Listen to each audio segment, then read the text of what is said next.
예, 안녕하세요. 청하수입니다. 연개소문 3편 시작하겠습니다.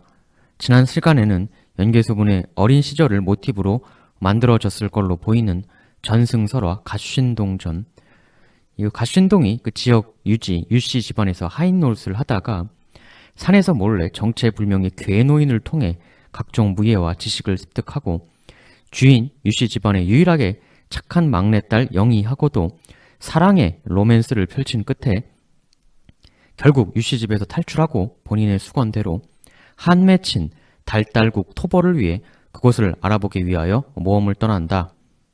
첫사랑 영희의 도움으로 여기까지 얘기를 했죠. 갓쉰동이 이제 그 유씨 집에서 탈출을 하고 달달국으로 들어갑니다. 우선 거기에 말을 배우고 풍습도 익히고 이름도 돌쇠라고 고친 후에 완전 밑바닥 노비 일부터 해나가기 시작합니다. 근데 이 갓쉰동이 워낙 잘생긴 데다가 하도 영리하니까 가는 곳마다 인사평가를 아주 잘 받았던 모양이에요. 그래서 종노릇을 계속하면서 직책 높은 사람들 집안으로 이직을 계속합니다. 각고의 노력 끝에. 해서 끝내는 달달국 왕의 노비로 들어가는 데 성공을 합니다. 궁극적으로 노리던 게 그거였죠. 근데 워낙 영역을 잘하니까 끝내는 달달국 왕의 신임도 얻어내는 데 성공합니다. 그래서 한창 일을 열심히 하는 척 하면서 이제 여기저기 보면서 여러 가지 정보들을 머릿속에 담으며 살고 있었는데 확실히 그 강렬한 눈빛, 그 속에 있는 야심 이런 거는 완전히 감추는 게 어려웠던지 한 명의 의심을 사게 되는데 바로 달달국 왕의 둘째 아들이었습니다. 이 둘째 아들이라는 것만 봐도 역사를 조금만 아시는 분들은 바로 이제 딱 감이 오실 거예요. 다들 아시겠지만 후일 연개소문하고 건곤일척의 대승부를 벌리는 당태종 이서민이 바로 둘째 아들이죠. 당고조 이연의.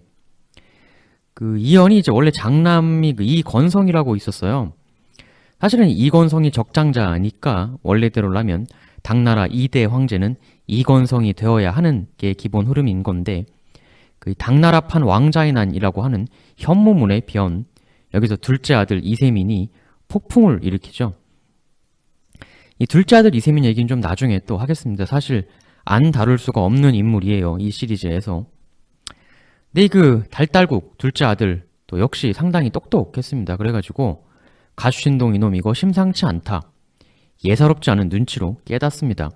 그래서 얘가 그 자기 아빠한테 아버지, 저 갓쉰동이라는 녀석 아버지께서는 엄청 예뻐하십니다마는 제가 볼 땐 저놈 저거 예사롭지가 않습니다. 이 처음에 왕은 그 뭔 밑도 끝도 없는 소리야. 일 잘하는 애를 이렇게 했는데 아들이 계속 이렇게 그 반복적으로 얘기를 하니까 결국은 차남한테 그래? 그럼 네가 알아서 해라. 네 감이 그렇다면 이렇게 위임을 해버려요. 하긴 이게 그래봤자 노비 하나의 문제이니까. 그래서 이제 이 차남이 갓쉰동이를 말도 안 되는 누명을 씌워서 감옥에다가 바로 가둬버립니다.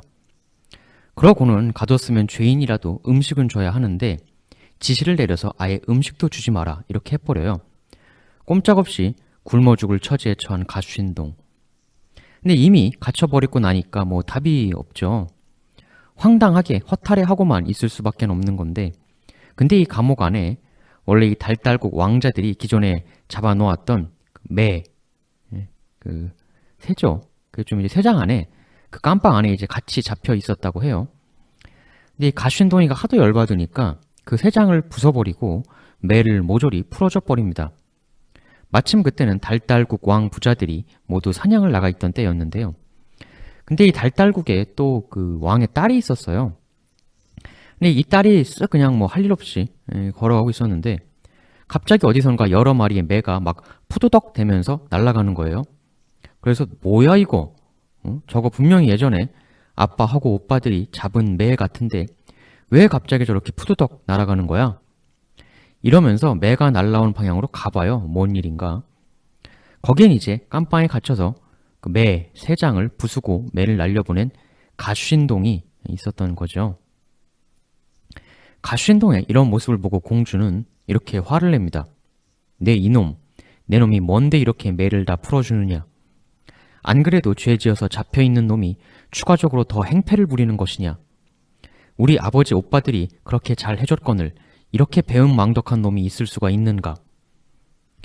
근데 이제 어차피 굶어 죽을 지경에 처한 가수신동은 더 무서울 것도 없어 그냥 말도 막 하게 됩니다. 내가 나 갇힌 것을 답답하게 여기는 마음으로 매를 바라보니 매 역시 나처럼 너무나 답답해 할 것이라는 생각이 들었다. 내가 충분히 풀어줄 수 있음에도 불구하고 풀어주지 않는다면 그 매가 나를 얼마나 원망하겠느냐. 내 차라리 매를 위해 죽을지언정 매의 원망은 받지 않으리라는 마음이 불같이 일어나 매를 풀어주게 되었다.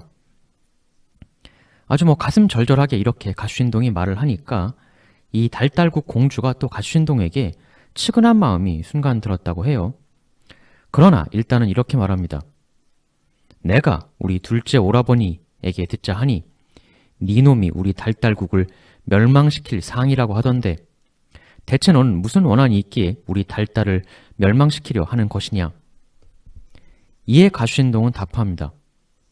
만일 하늘이 나를 달달을 망하게 하려 내셨다면 설사 네 오라버니가 나를 죽이려 한다 한들 죽지 않게 될 것이고 또 설령 네 오라버니 손에 죽게 된다 한들 하늘의 뜻이 그러하다면 나 같은 이는 반드시 또 나타나게 될 것이다.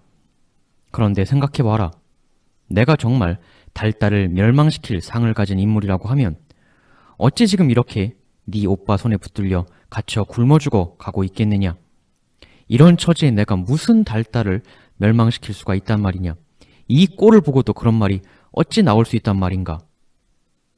가수신동은 이렇게 말하며 측은하기 그지없는 촉촉한 눈길로 공주에게 이리 말합니다. 공주, 내가 저 매들을 하늘로 놓아보내준 것처럼 지금 공주가 나를 저 매처럼 자유로이 해준다면 나는 저 매들처럼 산으로 하늘로 훨훨 날아다니면서 오로지 공주만을 위해 나무 아미타불을 외울 뿐 다른 생각은 일절 가지지 않을 것이야. 가수신동이 이렇게까지 말하자 공주는 측은한 마음이 더욱 깊어지게 됩니다. 그러면서 이렇게 답하는데요. 뭐냐, 그럼 좋다. 내 아무리 무능한 여자인들 우리 아버지의 딸이요 우리 오라버니의 동생이니 어찌 너 같은 이 하나를 살려주지 못하겠느냐. 얼마 안가 우리 아버지와 오라버니가 돌아오시거든 너의 무죄함을 아뢰어 너를 돌아가게 해주마. 이 말을 들은 가수신동은 다시금 표정이 급격히 어두워지면서 고개를 푹 숙입니다. 아니다, 다 관두자. 공주는 더 이상 애쓰지 마라. 돌쇠 한 놈 죽는 것이 무슨 큰일인가. 이전부터 사람을 구할 때에는 아버지와 오라버니에게 구한 일이 없다고 하던데. 그러니까 어차피 나중에 보고 해봐야 달달 차남이 자기를 놓아줄 리가 없다는 걸 가수신동은 이미 알고 있었던 거죠. 그래서 이제 아유 그럴 거면 관둬라 이러면서 체념하는 말을 한 거예요. 이 말을 들은 공주는 입을 꾹 다물더니 순간 자신이 직접 깜빵의 열쇠를 가져와서 손수 가수신동을 풀어주게 됩니다. 이렇게 기적적으로 깜빵을 나오게 된 가수신동. 달달 공주는 손수 풀어준 가수신동의 손을 잡고 이렇게 말합니다. 나는 오늘 너를 처음 보았다. 비록 지금은 내가 너를 이렇게 보내주지만 너 가는 곳에 나의 마음도 따라간다.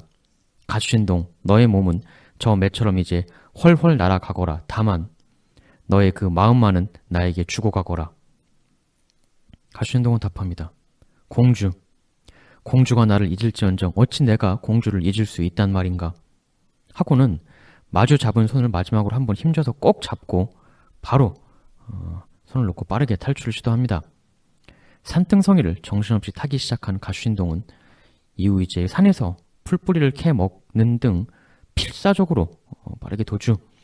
결국 달달국을 겨우겨우 벗어나 본래의 자기 나라로 되돌아가는 데 성공하게 되죠. 그럼 이제 그 가수신동을 풀어준 공주는 이후 어떻게 되었는가? 대노한 이 차남과 아버지에 의해 처형을 당하게 됩니다. 세상을 떠요. 그리고 다시 자신의 나라로 돌아온 가수신동은 여기서 그간 자신이 겪었던 경험과 학습 그리고 달달을 다녀옴을 익힌 정보들을 기반으로 달달 토평을 위한 움직임을 본격적으로 펼치게 되죠. 근데 이게 정말 아쉬운 게 조선상고사에서 소개되는 가수신동전은 내용이 여기까지밖에 안 나와요. 진짜 아쉬운 게 뭐냐면 이 가수신동전이 오늘날 전체 내용이 전해지질 않는다는 거죠. 오직 단재 선생님의 조선상고사를 통해서만 이 일부를 이렇게 볼 수 있을 뿐입니다. 단재 선생님의 저술을 보면 이처럼 그 오늘날 전해지지 않는 자료들을 많이 참조하셨다고 말씀하고 계시거든요. 근데 또 다만 또 반대로 그 점을 비판하는 사람들도 있죠. 그러니까 확실치 않은 자료들을 가지고 저술을 했다라는 식으로 제가 비판을 하는 건데 뭐 다양한 관점들이 있습니다. 그에 대해서는. 근데 일단 여기서는 이 그 가슌동전 이건 사서가 아니라 전승설화이죠. 그건 단재 선생님께서도 다 말씀하셨던 바이고 굳이 이 뒷이야기는 더 서술하지 않겠다 이렇게 말씀을 하세요. 그 저술에서 이제 단재 선생님 본인은 또 뒷내용을 다 보셨겠지만 그래서 일단은 소개를 여기까지만 하고 계십니다. 우린 이제 볼 수 없는 이 가슌동전의 그 이후의 이야기에 대해서는 간략하게 좀 소개를 하고 마무리하고 계신데 그 내용은 이제 그 가슌동이 본국으로 돌아와서 이제 과거를 쳐서 거기에 급제를 했다고 나와요. 그리고 이제 그 처음 자신을 그 가락지 팔아서 그 달달로 보내준 영희 있잖아요. 돌아와서 영희하고 결혼을 합니다. 그리고 관직에 오르고 열심히 달달 정벌을 준비하여 결국 끝내는 달달국을 정벌, 토평하였다. 이렇게 내용이 전개가 된다고 합니다. 그러니까 전승설화라는 게 기본적으로 픽션이고 후대에 가필도 엄청나게 되었겠죠. 뭐 귀염객전도 마찬가지입니다. 뭐 장설이 지었네, 두광정이 지었네 말이 많지만 이 역시 후대의 가필 가능성을 부정할 수 없고요. 이런 소설, 설화들은 그 내용 하나하나를 그 진위 따지고 있는 거는 무의미하고 대신 그 베일에 쌓인 연개소문의 젊었을 적 시절에 대한 하나의 흔적이 아닐까 하는 추정의 용도 뭐 그 정도의 의미가 있을 것 같습니다. 단재 선생님께서도 이렇게 기술하고 계세요. 연개소문이 진화로부터 귀국한 것은 대개 기원 후 616년경이다. 물음표가 있습니다. 확실치 않다는 거죠. 연태조 부부는 등에 새긴 이름을 증거 삼아 아들을 찾았고 만리박 미혼부를 기다리던 유씨 집안의 영희는 신랑을 맞아 한때 기이한 이야기로 고구려 국내에 널리 퍼졌다고 한다. 그리고 곧 이어서 이는 다 역사적 사실이 될 것이 못됨으로 여기서는 생략하거니와 라는 말씀이 나옵니다. 그러니까 설화로 힌트를 찾자는 거지 이게 무슨 역사다 이건 아닌 거죠. 힌트는 역시 연개소문이 어떠한 이유에서든 젊어서 외국 여러 곳을 돌아다니다가 왔다라는 추정에 대한 거죠. 하여튼 당대 고구려, 사실은 고려죠. 그땐 이미 국호가 고려였지만 여튼 그 고구려의 상류층 귀족 자제들과는 분명히 결이 다른 젊은 시절을 보낸 거겠죠. 외국을 갔다 온 게 맞다면. 실제로 지난 1편에서도 살펴봤듯 기존 고구려 구 기득권 상류층들하고 연개소문은 분명히 체질적으로 다른 게 있었던 걸로 보이죠. 그게 뭐 정책적으로든 체질적으로든 뭔가 고구려 주류 사회에서도 아주 독특한 인물이었고 그것이 주류 전반과 연개소문의 갈등, 단초가 된 것이다. 이런 추론 정도는 우리가 해볼 수 있는데요. 그렇다면 그 기존 주류들과 뭔가 결이 달랐던 그게 연개소문의 왜곡, 외유하고도 뭔가 상관이 있느냐라는 점. 그렇다면 연개소문이 정말 이러한 그 민간 전승 흔적에서 보듯 청소년이나 젊은 시절 국외를 여기저기 돌아다니다 왔다면 궁금한 건 이제 이거죠.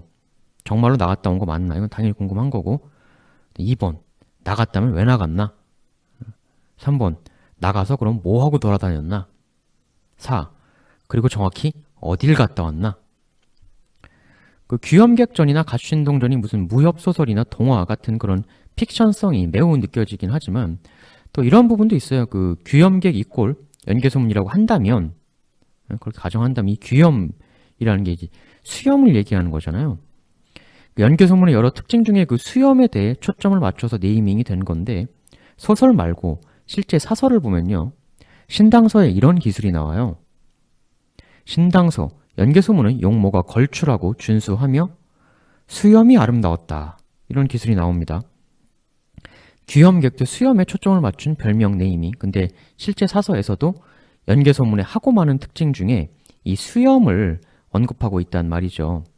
근데 구당서도 마찬가지예요. 구당서.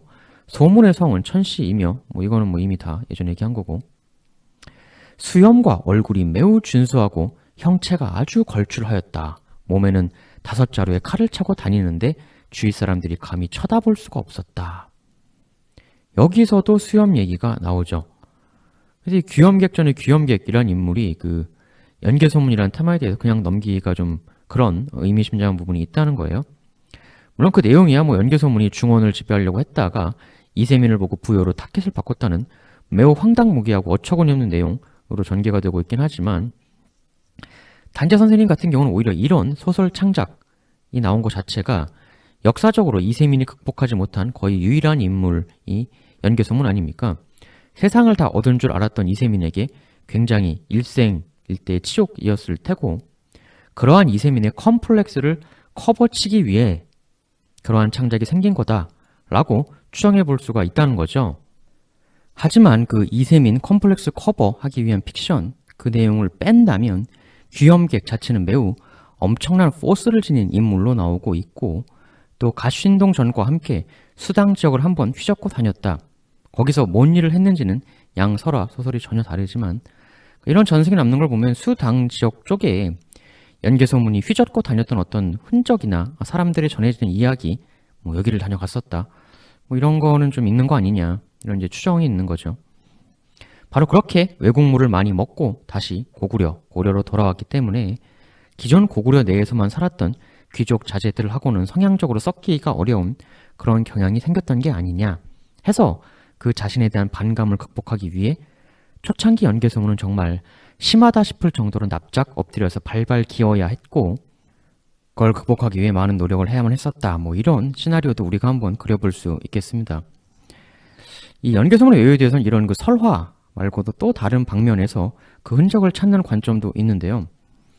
그 연개소문의 외유가 수당 지역뿐만이 아니라 한술 더 떠서 중앙아시아, 심지어는 서아시아 지역까지 갔었다는 이야기도 있어요. 대체 이건 뭘 근거로 이렇게 이야기하는 거냐?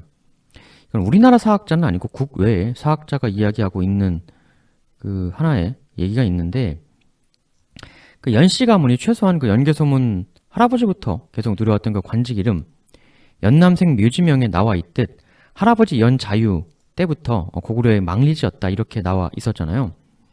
근데 이 망리지라는 관직명에 대해서 이런 해석이 있는 거예요. 외국 학자 중에 그 망리지의 어원, 이렇게 설명하는 경우가 있습니다.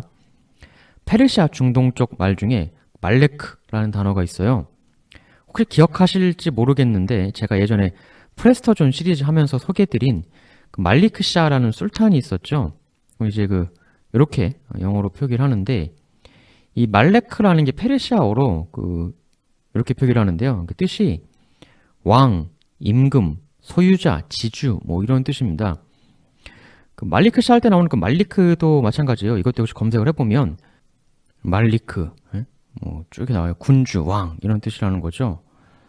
그러니까 고구려 관직 망리지가 바로 이 페르시아어 말레크 혹은 이제 그 말리크, 군주, 이거랑 연관이 되어 있다는 겁니다. 실제로 이러한 연관성을 이야기하는 학자가 있어요. 국외긴 하지만 망리지 이퀄 말리크, 군주. 만일 이 그 가설이 사실이라면 정말 말레크하고 망리지가 같은 계열의 말이다 라면 정말 엄청나게 흥미진진한 이야기가 아닐 수 없죠. 근데 이걸 뭐 말도 안 된다라고 반대하는 사람도 있는가 하면 또 반대로 불가능한 얘기는 아니다, 이렇게 보는 관점도 있어요. 그러니까 양쪽이 다 있는 건데, 뭐 가능할 수도 있는 거 아니냐, 이렇게 보는 관점에서는 어떤 얘기가 나오냐면, 이전에도 말씀드렸지만 그 말리크 샤가 나라가 어디였습니까? 셀주크 제국, 우리가 흔히 셀주크 투르크라고 부르는 거기에 술탄 아니었습니까? 근데 이 튀르크 하면 우리가 또 떠오르는 매우 익숙한 이름 뭡니까? 바로 돌고리죠. 이 돌고리 얼마나 엄청나게 널리 퍼져 있던 세력이냐면, 지금도요, 말, 언어, 분류, 어족 중에 튀르크 어족이 있습니다. 이 범튀르크 어족의 언어를 쓰는 사람들이 현재 분포해 있는 지역을 보면요, 거의 오른쪽 끝에서 이쪽까지 굉장히 넓게 여기저기 퍼져 있거든요. 그러니까 물론 세부적으로요, 뭐 오구르 어파, 뭐 오우즈 어파, 뭐 다양하게 나뉩니다만, 근데 이 범튀르크 어족이요, 약간 우리 한국 어족하고 좀 비슷한 면이 있어요. 그러니까 일단 튀르크 어족의 말 순서가 보통 많은 경우 주어, 목적어, 서술어 이렇게 나간다고 합니다. 근데 우리 한국말이 그렇죠. 주어, 목적어, 서술어. 그러니까 나는 농구를 한다. 나는 과자를 먹는다. 나는 목적어를 뭐 한다. 이거잖아요. 주어, 목적어, 서술어. 한국어 어순이. 근데 영어는 안 그렇죠. 예. 주어, 동사, 목적어죠. 영어는. 그러니까 한국말은 나는 농구를 한다는데 영어는 나는 한다 농구를이잖아요. 이렇게 목적어가 뒤로 가지 않습니까? 사실 이게 한국어와 영어의 가장 큰 차이점이죠. 근데 튀르크 계통 언어는 그 영어랑 달리 나는 과자를 먹는다. 주어, 목적어, 서술어, 주어 이런 어순이 많다는 거죠. 실제로 돌월 튀르크 계열이 그야말로 엄청나게 넓은 그 활동 범위를 가졌었고 거의 뭐 동서양 양쪽에 다 퍼져 있는 고구려 랑도 돌골이 상당히 역사적으로 많이 얽혔었음은 역사책을 통해서 우리가 잘 알고 있는 사실이죠. 당나라랑도 돌골은 상당히 관계를 가졌죠. 나중에 이세민이 장안에 입성할 때 돌골의 군대와 함께 들어가기도 했었습니다. 예전 프레스터전 시리즈에서 그 거란, 야율대석이 거의 동쪽 끝에서 서쪽 중앙아시아까지 가서 그래도 기반을 잡을 수 있었던 게 중앙아시아, 사마르칸트의 거란인들의 텐트가 10,000개가 넘게 있었다. 그러니까 유목민족들의 특성상 굉장히 넓게 퍼져 있었다는 거죠. 물론 시대는 지금 다루는 연개소문 시대하고 좀 다릅니다만 그러니까 돌궐 등 유목민족이 그렇게 넓게 퍼져 있었다는 거는 사람들이 이 동서를 어느 정도 왔다 갔다 했었다는 거고 예전에도 당연히 그럼 고구려 사람들이라고 꼭 그들처럼 서쪽에 가지 말았으리라는 법 있느냐? 갈 수 있다. 아주 불가능한 얘기 아니다. 왔다 갔다 하는 게. 이래가지고 나오는 게 이제 그 연개소문의 서유가 단지 수당 지역에만 국한된 게 아니라 중앙아시아, 서아시아에까지도 한번 갔다 온 거 아니냐 혹시 이런 이야기까지도 있는 거예요. 연씨 가문 자체가 그런 그 무려 서아시아 혹은 중앙아시아에까지 이르는 뭔가의 소통 채널을 가진 집안이었고 그 비단 그건 근데 이제 그 연개소문 집안에만 국한된 그런 얘기가 아니라 당대 고구려 사회에 잘 나가는 집안들 중에 그 서쪽과의 그 광범위한 교통 그게 뭐 무역이 되었든 뭐가 되었든 그런 거를 하는 가문이 있었을 것이다. 그러니까 연개소문 가문이 뜨기 이전부터도 연씨 가문도 그런 가문 중 하나였고 그럼 정말로 고구려의 그 망리지가 서아시아에서 쓰는 그 말레크, 망리지 이게 연관성이 있는 단어였다면 고구려 망리지들의 나중에 본 여러 가지 역사적 행보들에 대한 그 배경과 원인 그걸 우리가 거기에 기대서 조금 더 추론해 볼 수도 있겠죠. 심지어는 연개소문이 왜 그 전왕, 영류왕과는 다른 외교 정책을 추구했는지에 대한 단초도 얻을 수 있을지 모릅니다. 그러니까 상상의 나래를 펼쳐보자면 이런 거죠. 가정이긴 하지만 연개소문 본인 혹은 그 집안이 이 그 서쪽과의 교통, 소통, 무역 등 여러 사업을 통해서 상당히 부와 힘을 길러온 집단이었다. 망리지라는 단어도 그런 다양한 서쪽과의 사업과 교류의 흔적으로 볼 수 있다. 그러니까 이 그 서쪽 사람들이 그 연씨 집안 사람 보고 아우 말레크 짱이에요. 그게 이제 망리지로. 근데 만일 정말 그랬다면 바로 그러한 점 때문에 그 중간 사이에 있는 수나라, 당나라하고 당연히 알력이 생길 수밖에 없는 거죠. 그쵸? 뭐 수나라나 당나라가 공이 연개소문이나 혹은 그 전에 수나라가 고구려하고 충돌할 때가 나라가 생긴 지가 얼마 안 된 때 아닙니까? 그러니까 고구려 입장에서도 짜증나는 거죠. 중간에 수, 당 등 강력한 세력이 막 솟구치면 이 왔다 갔다 하는 통로가 이 중간에서 잘리잖아요. 방해를 받으니까 가운데서. 또 반면에 수당은 당연히 방해받기를 바랄 거고 지들이 중간에서 잘라먹고 가운데서 이득을 취해야 하니까 야 이젠 우리도 분열 난세 아니야. 수나라, 당나라 강해졌어 우리도. 그러니까 니들 그동안 왔다 갔다 하면서 헤쳐먹은 거 이제 그걸 못 봐. 우리가 중간에서 잘라먹고 이제 우리가 이문 남길 거야. 근데 연개소문 혹은 연씨 집안이나 그 추종 세력은 그러한 중간 잘라먹기를 무시하고 집 밟고 원래 누리던 이익을 계속 누려야만 하는 집단이고 그런 걸 한 힘으로 고구려 내에서도 자기들이 발언권 얻고 강해진 건데 그걸 이제부터 못하게 된단 말이죠. 그럼 안 되지 당연히. 예? 갑자기 생긴 수당 때문에 그걸 못한다? 용납이 안 되는 거죠. 반면에 수당은 뭐 그런 사정 봐줄 이유가 없죠. 당연히 그걸 중간에서 꼭 잘라 먹어야만 하는 그런 세력들인 거고. 그러니까 뭔가 이런 지극히 경제적인 이유 그것이 희대의 라이벌 연개소문과 이세민의 충돌을 야기시킨 하나의 단초가 아니냐. 이전에도 말씀드렸지만 전쟁은 어마어마한 전비가 소요되기 때문에 경제적 이권이 걸리지 않은 일로 전쟁을 벌이는 건 굉장히 어려운 일이에요. 역사에서 거의 잘 없는 일이고 해서 이러한 추론도 우리가 한번 해볼 수 있다라는 거죠. 다만 이걸 제가 지금 무조건 정답이다 라고 말씀드리는 게 아니에요. 이런 가정들도 한번 가능하다는 거지. 정답이라는 게 아닙니다.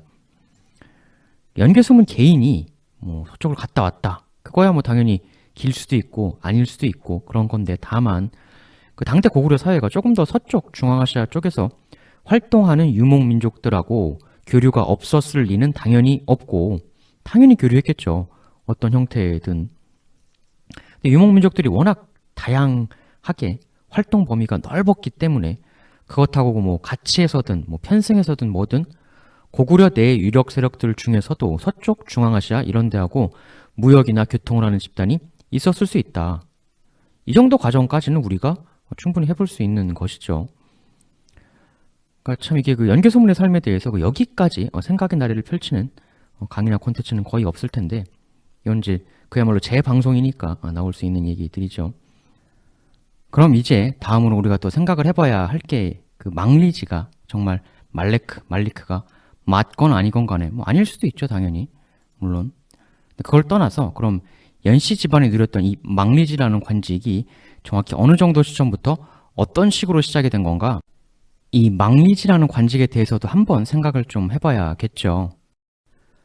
보통 고구려 최고 파워 관직 변천사 하면 우선 국상이 있고 그 다음에 언급되는 게 대대로, 그 다음은 망리지, 이런 식의 이제 파워가 넘어가는 그런 변천이었다. 얘기들을 이렇게 많이들 하시는데요. 그럼 지금 이야기 나누는 그 망리지 이전에 부각이 되는 이 그 대대로라는 관직 사료를 좀 보면, 신당서 동리열전 고려편을 보면 고구려의 관직은 모두 12등급이 있다. 가장 높은 것은 대대로인데 혹은 토졸이라고 하며 국정을 총괄한다. 3년에 한 번씩 바꾸는데 직책을 잘 수행하면 바꾸지 않기도 한다. 무릇 교체하는 날 불복하는 자가 있게 되면 서로 싸움을 한다. 왕은 국문을 닫고 지키다가 이긴 자를 인정하여 준다. 이러면서 나머지 관직들도 쭉 이야기를 해주는데요. 뭐 울절 이렇게 쭉 그 신당서에 얘기가 나오는데, 이렇게 나와요, 이렇게. 근데 이제 보시다시피 그 망리지는 언급이 안 나오죠. 구당서도 마찬가지입니다. 대대로 하고 다른 관직이 처음에 쭉 나오지 초반부에는 망리지가 언급이 안 돼요. 그러다가 망리지가 처음 언급이 되는 게 양사서 공희 연개소문의 등장 시점부터 망리지라는 관직명이 나타나기 시작합니다. 구당서, 연개소문이 스스로 자리에 올라 망리지가 되었는데, 이는 병부 상서 겸 중서령의 관직과 같은 것이니 그로부터 나라의 정치를 연개소문이 마음대로 하였다. 그럼 이 망리지라는 관직의 성격은 어떤 것이었는가? 크게는 이런 관점이 있는데, 우선 이 그 1등 관직 대대로가 그냥 망리지로 넘어갔다. 대대로 망리지. 그냥 자연스럽게 시대가 흐르면서 이름이 변형된 것이다. 즉 그 신당서에 나온 대대로가 그냥 나중에 망리지로 된 거지 뭐. 이런 관점이 하나가 있고요. 또 다른 관점으로는 그 2등 관직인 태대형이라는 것이 있었어요. 그러니까 2등 관직, 그러니까 한 단계 낮은 태대형이 변형되어서 망리지로 된 것이다. 뭐 이런 썰도 있습니다. 그러니까 이 두 번째 관점은 어떤 의미냐면, 이 기존 체계가 그 왕, 대대로 이렇게 그 이어지는 이제 나라가 투톱 체제였는데, 이것 자체가 이제 고구려 왕권이 약해지면서 이 투톱 체제가 균열이 생겼다는 거죠. 신당서에는 그 대대로 자리를 두고 신료들이 서로 싸우면 왕이 그걸 싸우도록 하고 승자한테 대대로를 시켰다. 이렇게 나오는데, 이건 그러니까 왕과 호족 집단이 있고 이 둘이 연합인데, 이 호족 집단의 대표를 또 그 안에서 뭐 경쟁이나 합의 등을 통해 선출하고 그들의 대표하고 왕하고 조인을 해서 나라를 다스리는 이런 방식이었다는 거죠. 그러니까 호족 집단의 대표, 대대로 플러스 왕, 이 연합의 국가 컨트롤 타워. 근데 고구려 말기로 가면서 이런 기존 대대로 체계에 포함되지 않는 새로운 신호족 세력들이 점차 힘이 강해지면서 기존의 그 왕 대대로로 이어지는 이 그 투톱 컨트롤 타워가 기능을 상실하고 요 라인 대신에 호족들이 자신들의 새로운 대표를 스스로 내세우는 그런 기조가 만들어졌다는 거죠. 바로 이 망리지는 그러한 고구려 후기 변화한 정치 세력 지형도에서 나온 결과물이다.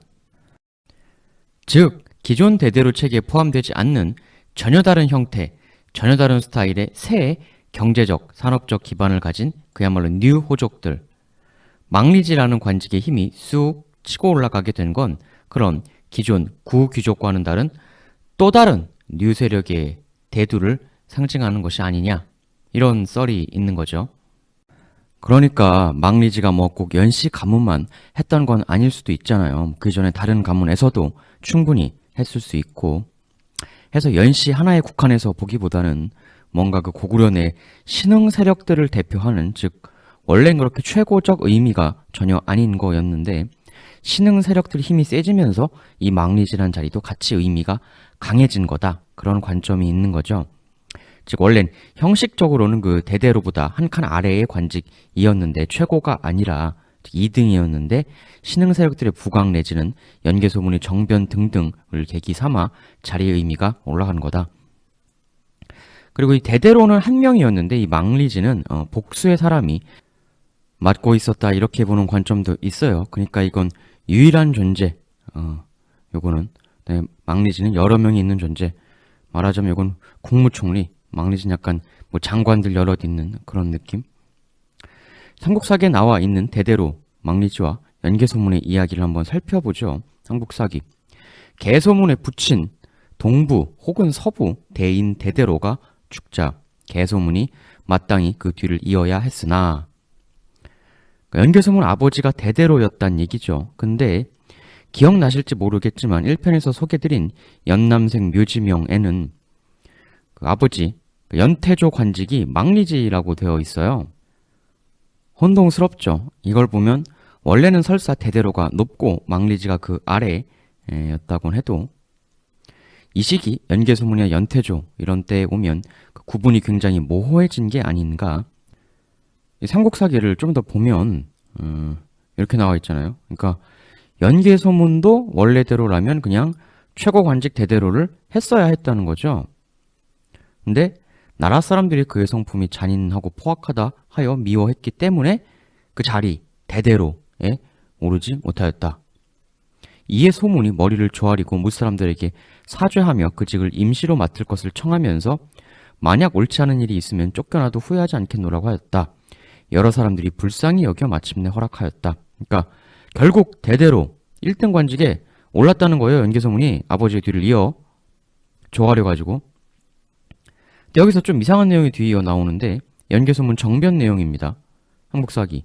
개소문이 궁궐로 달려들어 왕을 시해하고 몇 동강으로 잘라 도랑에 버렸다. 그리고 왕의 동생의 아들 장을 왕으로 세우고 스스로 망리지가 되었다. 그러니까 대대로는 아까 이미 된 상태였잖아요. 거기에 망리지를 추가로 가져왔다. 이런 기술이거든요. 이 삼국사기는. 그러니까 이걸 추정해보면 약간 당시 사회에서 대대로하고 망리지는 원래는 그 겸직을 해서는 안 되는데 연개소문의 힘으로 우악스럽게 겸해서는 안 되는 것까지 죄다 혼자 겸임해버린 뭐 이런 게 아닌가. 그러니까 오늘날로 치면 이원 집정부제 하에서 뭐 외치 대통령, 내치 총리를 원래는 따로 나눠서 해야 되는데 그냥 우악스럽게 혼자 다 해먹는 뭐 그런 느낌? 그러니까 뭐 이런 추정도 해볼 수 있죠. 그 당시 대대로는 약간 행정 내치 이런 쪽이고 망리지는 약간 뭐 국방 뭐 이런 쪽. 그러니까 나름 역할 분담이 되어 있었는데 연개소문이 혼자 다 먹어버렸다. 뭐 이런 추론도 한번 해볼 수 있겠습니다. 한국 사기에 보면요, 망리지는 당나라의 병부 상서 겸 중서령의 직위에 해당한다라고 나와 있어요. 그 일전에 소개드린 그 당서의 기술하고 같죠.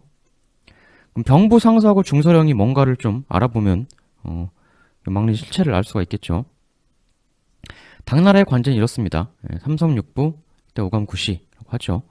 이 중에서 이제 삼성육부를 좀 보면 삼성이 다들 잘 아시겠지만 중서성, 문화성, 상서성인데요. 중서령은 중서성의 수장이겠죠. 그러니까 재상급이고요. 그 중서성 하는 일은 주로 이제 황제의 조칙을 하는 기초 작업을 맡았다. 이렇게 이제 돼 있는데 이 얘기는 그러니까 입법부란 얘기죠. 황제하고 함께 입법하는 기관. 예? 물론 시대에 따라 조금씩 바뀝니다만 상서성은요, 그러니까 행정부라고 보면 돼요. 이 입법부라면. 그러니까 중서성에서 결정한 법안을 실제 집행하는 기관. 문화성이 뭐냐? 얘가 좀 특이한데 이 중서성하고 문화성 합쳐서 중서문화성 이렇게 시대에 따라 운영되기도 하는데요. 통합해가지고. 근데 또 시대에 따라서는 그 문벌 귀족들이 힘이 세던 시절 이런 때는 따로 독립적으로 중서성에서 만든 조칙이나 법안을 재심사하는, 예? 여차하면 빠꾸시켜서 돌려보낼 수도 있는. 근데 또 시대가 바뀌면은 이 그 문화성이 깨갱하거나 유명무실해지고 중서문화로 합쳐지고 또 그러기도 해요. 그러니까 이 그 중서성의 짱인 중서령이다. 그럼 뭐 거의 왕 아래 최고라고 할 수 있죠. 때에 따라서는 이 행정집행기관인 상서성을 감독하기도 하고. 그러니까 중서령은 뭐 이렇고, 그럼 병부상서는 뭐냐?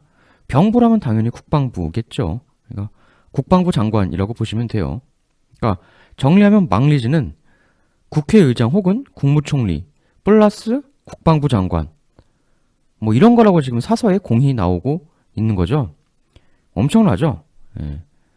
나중에는 기존 망리지하고의 차별성을 더해 진정한 최강 명실상부하게 하기 위해 태망리지, 대망리지 뭐 이렇게 관직 이름을 생기기도 했습니다.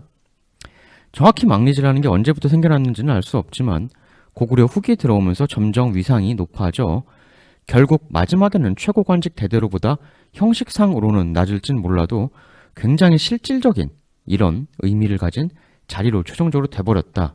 이렇게 볼 수가 있겠습니다. 삼국사기에 일단 원래 연개소문이 대대로를 하다가 조아려가지고 정변 후 망리지까지 먹었다. 이런 걸로 보아 아마 이 두 관직은 고구려 후기 때 약간 서로 업무 영역이 다른 분권형 관직이었는데 연개소문이 겸직 금지의 불문율을 깨고 다 먹어버린 거 아니냐. 그리고 당서 삼국사기 공이 망리지의 병부상서적인 의미가 있다고 하는 걸로 보아 아마도 약간 군권 쪽에 좀 원래는 치중되어 있었던 관직이 아니었겠느냐. 뭐 만약 틀릴 수도 있어요. 뭐 그게 뭐 무조건 맞다는 거 아닙니다. 그 학자 말이. 말레큼, 말리큼, 망리지 이 얘기. 이게 같은 라인의 단어라면 그러니까 상상을 좀 해보면 고구려 후기에 당연히 초기보단 후기가 외국과의 교류가 점점 더 많아졌겠죠. 서쪽과의 교류를 주로 하는 일련의 신흥 호족 세력들이 솟구쳐 나왔고 그네들 세력이 이전과는 다르게 굉장히 커져서 그들에게 명령을 내리면서 필요하면 병력 콜 호출하거나 이럴 수 있는 관직이 기존에 있던 태대형이나 그런 것들이 변형되어서 망리지라고 생긴 거든 아니면 생으로 새롭게 망리지로 생긴 거든 생겨나게 되었다. 이렇게 따지면 이렇게 생각해 볼 수도 있겠죠. 대대로는 상대적으로 구귀족 세력들을 대표하는 자리, 망리지는 약간 신흥 귀족 세력들을 대표하는 자리.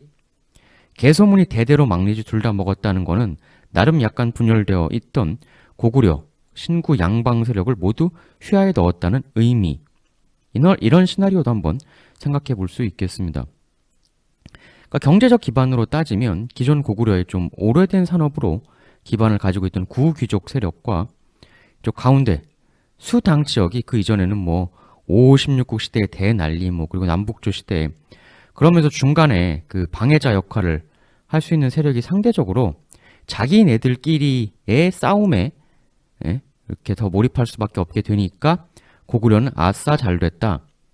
이쪽 시대를 가로질러서 서쪽과의 장거리 무역을 마구 휘젓는 이걸 함으로써 엄청난 경제적 부를 새롭게 쌓은 신흥 세력이 대두되었고 그러니까 요즘으로 치면 이런 걸까요? 원래 어떤 나라가 경공업, 중공업 이런 게 주류 사업이었는데 새로운 기술 발달로 IT 산업이 나라 내에서의 비중이 확 커버린 아니면 신항로 개척으로 원거리 해상 무역이 엄청 커진 이건 좀 오바스러운 비유일 테지만 여하튼 근데 이제 민주주의 시대가 아니니까 이때는 호족과 왕들의 시대잖아요. 이 신흥, 뉴 산업 호족들이 나라 내에서 정치적 지분을 더 많이 달라. 이제 이런 요구를 할 수 있는 거고, 그게 기존 구산업 호족들하고 정쟁, 충돌을 불러올 수가 있는 것이죠. 그러면서 야, 우리도 우리를 대표할 수 있는 관직이 필요하다. 우리들의 짱, 말레크, 망리지. 뭐 망리지가 말리크에 영향을 끼친 건지 말리크가 망리지에 영향을 끼친 건지 그건 모르죠. 그건 이제 이걸 주장하는 사학자가 밝혀야 될 문제이고, 물론 말리크와 망리지가 언어적으로 관련이 있다는 것도 특정 학자의 견해니까 틀릴 수도 있는 거죠, 당연히. 해서 이것도 하나의 시나리오에 불과하긴 할 겁니다. 그러니까 대대로파, 구산업파, 망리지파, 서쪽 신산업파. 다만 아까 살펴보았듯 연개소문이 아버지 자리를 이으면서도 고구려 내에서도 친연개소문파와 반연개소문파로 호족들 세력이 쫙 나뉘었던 것만은 분명한 사실로 보이고, 보통 그런 식으로 귀족들 세력이 나뉜다면 그건 대개는 신흥 세력과 기존 터줏 대감들과의 갈등이죠. 거의 역사적으로. 뭐 가깝게는 프랑스의 혁명, 구귀족들과 새롭게 사업으로 부를 쌓은 부르주아지, 나중에 신라 말기도 마찬가지죠. 골품제를 기반으로 한 구귀족 세력과 새로운 사업으로 부를 쌓은 호족들, 왕건 집안 자체가 해상무역으로 엄청난 부를 쌓은 해상호족 집안이다. 이런 얘기는 많이 들어보셨을 거잖아요. 프랑스 혁명이든 신라, 고려, 교체이든 새롭게 부와 힘을 얻은 신흥 세력이 보다 많은 정치적 발언권을 요구하는 것이 역사를 진동시키고 이동시키는 변환기의 주요한 동력이었음은 주지의 사실이죠. 그럼 이제 궁금한 건 과연 연개소문 집안은 구파와 신파 중에 어디였었나? 뭐 이런 것도 또 우리가 생각해 볼 수 있는 문제가 되죠. 과연 어느 쪽이었을까요? 그러니까 이런 부분도 있어요. 나중에 수나라하고 당나라 모두 공히 고구려와 거하게 한판 붙지 않습니까? 왜 두 나라 모두 고구려하고 똑같이 철천지 원수가 되었을까? 그리고 우리 모두가 알고 있는 건 연개소문은 당강경파, 대당강경파, 그리고 연개소문에 의해 쫓겨난 시해당한 영류왕은 친당 온건파, 이렇게 우리가 흔히 알고 있잖아요. 만일 이게 진짜라면 당대 고구려는 왜 강경, 온건 두 파벌로 나뉘게 된 걸까? 당에 대해서.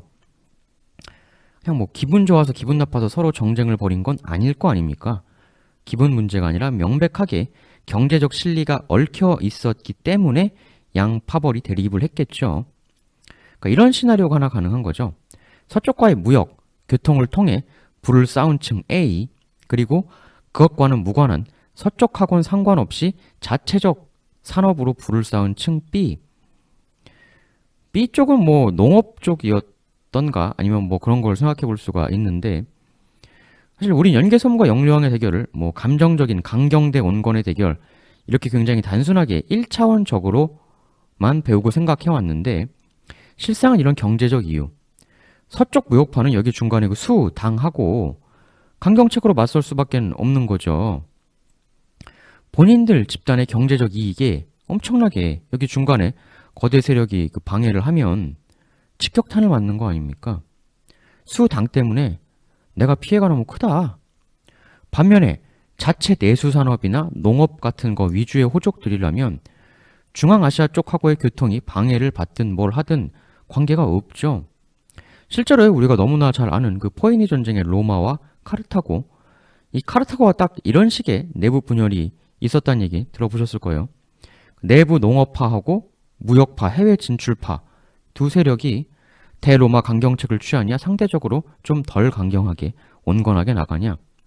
우리가 잘 아는 한니발 가문, 마르카 집안 전형적인 해외 진출파였고, 그래서 나중에 본국을 떠나서 배 타고 이쪽 이베리아 반도 이쪽으로 가서 새롭게 개척하고 거기서 힘 키워서 로마가 떡하니 있으면 카르타고의 그 해외 진출파들이 지중해를 휘젓기가 너무나 어려운 거 아닙니까? 해서 로마를 없애야 된다. 나중에 한니발이 엄청나게 대활약을 해도 카르타고 본국의 지원이 좀 미적지근한 부분이 있었는데, 그게 바로 이러한 카르타고 내부의 경제적, 산업 기반 차이에 따른 파벌 분열 때문이었다라는 얘기 많이 들어보셨을 거예요. 결국은 대부분의 것이 돈, 경제적 문제가 원인인 거거든요. 수당의 대두가 경제적으로 큰 손실을 불러오는 측은 강경파, 수당의 대두가 나랑 별 상관없어 이런 측은 온건파. 근데 모든 분들이 다 아시다시피 대당 최고 강경파가 누굽니까? 당연히 연개소문이죠. 그럼 연개소문이 대체 왜 기를 쓰고 대당 강경으로 나갔겠느냐? 그리고 당도 이세민, 이정, 2위 공문대에서 연개소문 대놓고 신경 쓰며 집중 언급하는 것에서 보듯 왜 이렇게 연개소문을 싫어했는가 그들도. 단지 자신들의 맹방인 신라를 건드리는 것 그 이유 하나로 그 엄청난 대원정을 한 건가? 혹시 서로 간의 경제적 이유가 정면 충돌했기 때문은 아닌가? 둘이 경제적으로 충돌한다면 뭐겠어요? 고구려는 여기 왔다 갔다 하고 싶은데 당이 왔다 갔다 못하게 한다. 딱 이게 제일 먼저 떠오를 수밖에 없죠. 연개소문이 최강의 대당 강경파였다는 얘기는 곧 연개소문 본인이 중앙아시아 혹은 그보다 더 서쪽 등과 무역이나 그쪽 교통을 기반으로 한 산업을 경제적 베이스로 집안에 했던 사람이었기 때문에 그런 의미에서 귀염객전, 가슈행동전 등에서 보이는 서유, 서쪽 왕래 연개소문에 이거는 꽤 가능성 있는 거 아니냐. 따라서 연개소문과 이세민의 대결은 그냥 단순 자존심 싸움 이런 게 아니라 이쪽 동서무역로 내지는 이 중앙아시아 등 부근의 경제적 이권, 패권을 둘러싼 경제전쟁이었다. 따라서 연개소문은 지난 1편에서 살펴본 대로 계금, 계쇠, 철강왕이었을 수도 있고 동시에 당대의 무역왕, 왕은 좀 너무 거창한가요? 어쨌든 이쪽 서쪽 무역 내지는 교통 세력의 수장은 아니었겠느냐.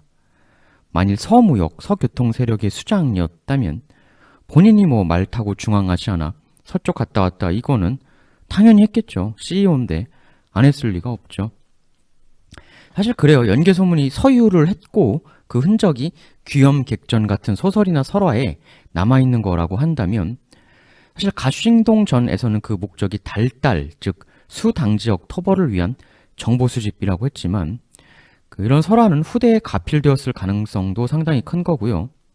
만일 서유를 했다면 사실 밑도 끝도 없이 여행 삼아 다녔을 리보다는 목적이 있을 텐데 그 목적이 있다면 당연히 비즈니스겠죠. 돈 벌러 먼 길 갔다 왔다 하지. 그거 아니면 뭐 하려고 힘들게 그 고생을 하겠습니까?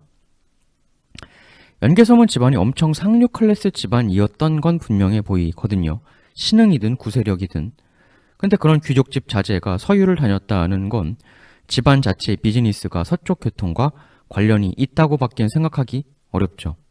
특히 또 귀염객전에 보면 이 귀염객, 즉 연개소문이 어마어마한 부자로 나오지 않습니까? 연개소문이 자금줄을 대줘서 이세민의 거사도 성공할 수 있었다. 큰 도움을 받았다. 이런 식으로 기술되어 있잖아요. 그러니까 거부, 거상 연개소문. 연개소문과 이세민의 대결은 동해에서 중앙아시아를 거친 이쪽 라인의 그 경제적 이권을 둘러싼 패권 싸움이 아니었는가? 라는 거죠. 그럼 어떻게 좀 보이십니까? 그럴듯해 보이십니까? 아니면 말 같지도 않은 얘기로 보이십니까? 당연히 이 시나리오에 대해서도 반론이 있습니다. 일단 전혀 반대로 연개소문은 대당 강경파가 아니었다 이런 관점도 있어요. 이 관점 주창자들은 연개소문은 굳이 대당 강경 노선을 처음부터 주장했던 게 아니다. 그 증거로 삼국사기에 이런 내용이 나와요. 연개소문이 정권 취득 후 얼마 안 있다가 벌어진 일인데 삼국사기 어느 날 소문이 왕에게 아뢰었다. 듣건대 당에는 3가지 교가 병행한다고 하는데 우리나라에는 도교가 아직 빠져 있습니다. 당에 사신을 보내 구해오길 바라나이다. 삼국사기 이에 보자왕이 표문을 올려 이를 청하니 당에서 도사, 숙달 등 8인을 보내고 아울러 도덕경을 보내주었다. 이에 사찰을 빼앗아 그곳을 그들의 거처로 쓰게 하였다. 그러니까 연개소문이 당나라에 도교, 도사들을 좀 보내달라고 요청하자 이렇게 건의했다라는 건데 이거 자체는 팩트죠. 해서 이걸 어떻게 보냐면 연개소문이 당한테 유화책을 쓴 거다. 즉 그는 처음부터 대당 강경파는 아니었다라고 보는 거죠. 왜 이런 해석을 하냐면 원래 그 당의 그 도교, 도사 보내달라는 요청은 그 연개소문이 몰아냈던 영류왕도 했던 외교적 행위입니다. 이때 당에서 파견되어 온 도사가 고구려에서 강의를 했는데 영묘황 이하 수천 명이 열혈 청강했었다고 합니다. 또 고구려에서도 도사 지망생들이 당으로 유학 가서 도교를 배워오기도 하고 해서 이 도교라는 걸 매개체로 당하고 고구려가 친선 도모를 많이 했었다는 거죠.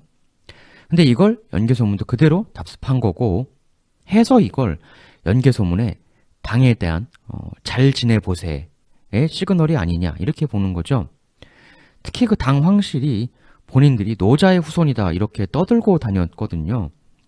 여러분 노자의 성이 우리 보통 노씨라고 알고 있잖아요. 아니 노씨니까 노자겠지. 공자가 공씨인 것처럼. 대부분 이렇게 생각하는데 공식적으로 노자는 이씨입니다. 사기 신한 노장 열전에 따르면 노자의 본명은 이이라고 나와요. 그러니까 노자의 성은 이씨입니다. 다만 노씨라는 썰도 있기도 하고 그런 거예요. 그런 썰도 있어요. 노씨라는. 그래서 이세민이나 당황실이 잘 됐다. 우리가 바로 그 노자 이이의 후손이다. 이렇게 이제 홍보를 하고 다닌 거죠. 마케팅을. 그러니까 이제 도교를 인정하고 그걸 배우려고 한다는 거는 도교의 창시자의 후손을 자청하는 당황실하고 우리 잘 지내보세요. 이런 시그널인 거거든요. 그러니까 일종의 그걸 좀 활용하는 해서 이런 친당적인 외교를 그 연개소문도 초창기엔 했었다는 관점인 거죠. 따라서 연개소문은 원래는 대당 강경파가 아니었다 라는 겁니다. 이 관점으로 따지면 이 논조라면 우리가 흔히 알고 있는 그런 거 그 영묘왕은 친당 정책을 취했고 연개소문은 반당 정책을 취해서 반당파인 연개소문이 뒤집어 엎어버린 거다라고 하는 일반적인 상식이 깨지는 거죠. 따라서 좀 전에 말씀드렸던 뭐 무역, 교통로, 중앙아시아 이권을 둘러싼 다툼으로 이세민과 연개소문이 충돌했다라는 썰도 이 관점대로라면 부서질 수 있는 거죠. 이 관점이라면 연개소문은 반당이 아니라 뭐 유연파, 그러니까 친당까지는 아니어도 최소한 온건파였다는 얘기인데 그럼 나중에 대혈투는 왜 벌어진 거냐 둘 사이에 이 관점 주장하시는 분들은 역시 신라 때문이라는 거죠. 삼국사기 이세민 신라는 우리의 맹방으로서 너희 고구려와 백제는 각각 병사를 거두어야 마땅할 것이다.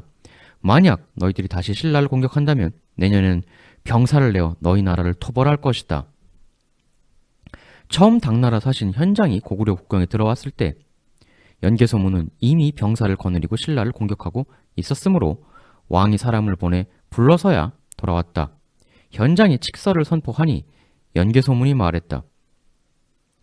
옛날 수나라가 우리를 침략하였을 때 신라가 그 틈을 타서 우리의 성읍 500리를 빼앗아 갔다. 이것으로부터 원한과 틈이 이미 오래되었으니 만약 우리에게 침탈해간 땅을 돌려주지 않는다면 나는 전쟁을 그만둘 수 없다. 이에 당나라 사신 현장이 이렇게 말하길. 이미 지나간 일을 어찌 거슬러 논의할 수 있겠는가? 그렇게 따지면 지금의 요동은 본래 모두 우리의 군현이었는데도 오히려 우리가 따지지 않는데 고구려는 어찌 반드시 옛 땅을 찾겠다고만 하는 것인가? 이렇게 말을 했지만 그러나 연개소문은 이 말에 따르지 않았다. 이렇게 나와 있는 거예요. 그러니까 이제 너는 떠들어라. 나는 내 할 거 하겠다. 이런 건데 뭐 이런 게 사실 뭐 토론이나 논리로 결정될 수 있는 사안은 아니지 않습니까? 이게 실익이 걸린 건데 논리는 뭐 무슨 논리예요? 그래서 이제 이 그 현장이 이제 그 연개소문이 거부를 하니까 이세민한테 돌아가서 그대로 보고합니다. 연개소문이 말을 안 듣습니다. 그래서 이제 이에 이세민이 또 말하길. 개소문이 그의 임금을 시해하고 그 대신들을 해쳤으며 백성들에게 잔인하고 포악하게 하고 지금은 또 나의 명령마저 어기니 토벌하지 않을 수 없다. 삼국사기. 태종은 다시 사신 장엄을 보내 타일렀으나 연개소문은 끝내 조서를 받들지 않고 병사로서 사신을 위협하였다. 사자가 굴하지 않자 연개소문은 그만 그를 동굴 속에 가두었다. 이에 당태종이 크게 병사를 일으켜 몸소 정벌하게 된다. 따라서 연개소문은 원래는 당하고 잘 지내보려고 도교, 외교도 하고 그랬는데 신라 문제로 꼬여서 사이가 나중에야 틀어지게 된 거다. 이런 관점인 거죠. 근데 이 논리라면 대체 영묘왕하고 연개소문은 왜 한판 붙게 되는 건가? 뭐 영묘왕도 친당 온건, 뭐 연개소문도 이 관점대로라면 처음엔 친당 온건이었다는 얘긴데 그럼 이 둘은 나중에 왜 붙게 된 건가? 이게 이제 이 관점에서는 의아해지는 거거든요. 최소한 이 관점대로라면 대당 외교 때문에 붙지 않은 것만은 확실하겠죠. 예, 이 관점이라면. 근데 뭐 그러한 이제 둘이 왜 붙었나라는 의문점이 일단 생기고 이 관점은 또 이런 부분도 있어요. 과연 정말 신라라는 그 이유 하나 때문에 당태종이 그 막대한 비용을 들여서 고구려 원정에 나서게 된 건가? 그러니까 여기에 대해서 두 가지 관점이 있는 거죠. 그럴 수도 있다 라는 것과 그것만 이유라고 보긴 무리다. 일단 표면적으로는 정변으로 그 형을 없애고 정권을 잡은 이세민인 만큼 자신의 정통성에 대한 강한 콤플렉스가 있었고 그렇기 때문에 자신의 말을 안 듣는 연개소문을 냅둘 수 없었던 것이다. 이렇게 흔히들 보는데 근데 자존심 하나로 그런 초대원정을 실시한다라는 게 납득이 안 되는 부분이 있어요. 그것보단 이렇게 생각해 볼 수 있겠죠.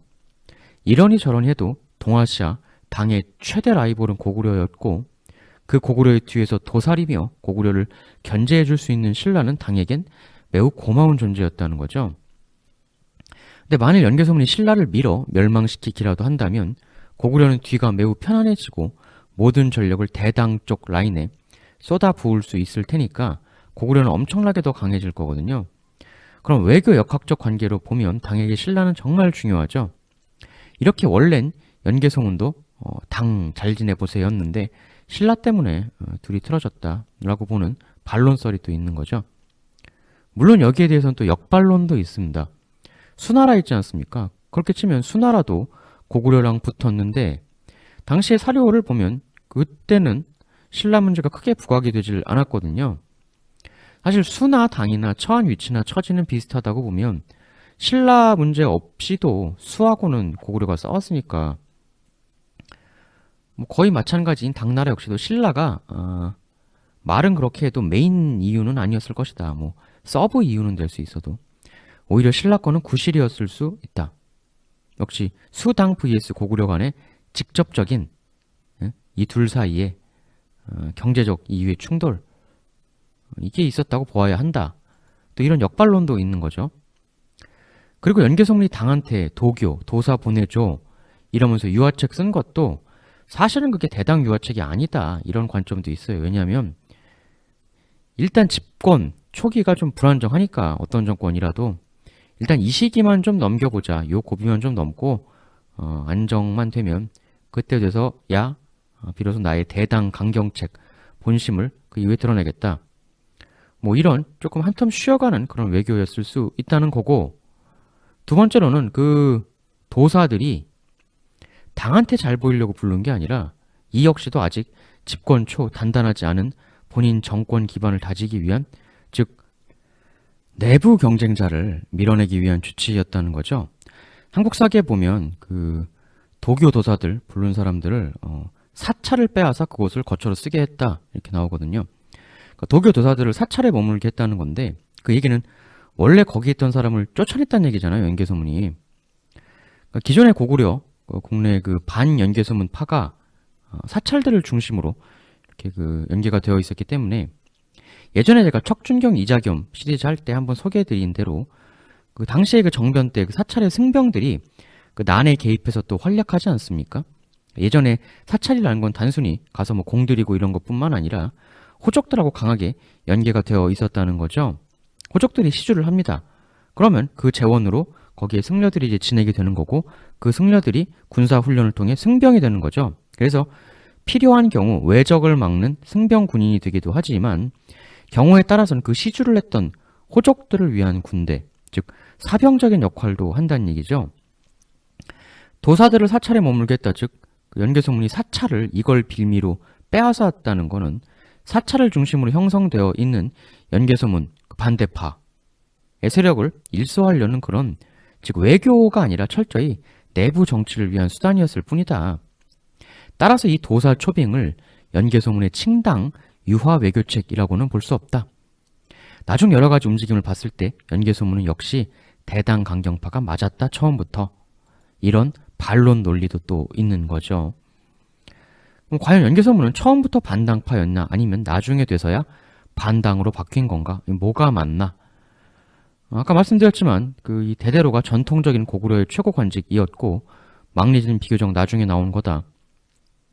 한국사기에 보면 연개소문 가문이 원래는 대대로였다고 나왔잖아요. 대대로였다가 나중에 망리를 추가로 먹었다 이렇게 나왔지 않습니까?